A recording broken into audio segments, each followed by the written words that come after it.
Abu Musa al-Ash'ari reported, I came to Allah's apostle, PBH, along with a group of Ash'arites requesting to give us a mount.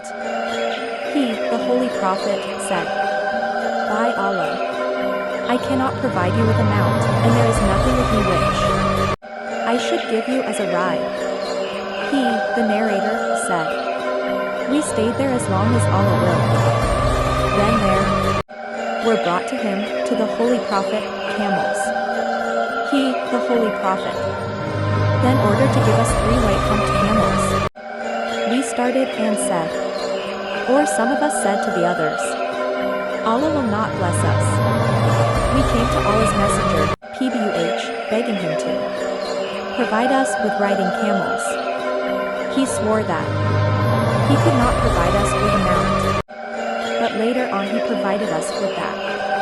They, some of the Prophet's companions, came and informed him about this wrangling of theirs. Whereupon he said, It was not I who provided you with a mount, but Allah has provided you with that. So far as I am concerned, by Allah, if He so wills, I would not swear, but if, later on, I would see better than it, I would break the vow, and expiate it, and do that which is better. By Sahih Muslims. Hadees No. 4263.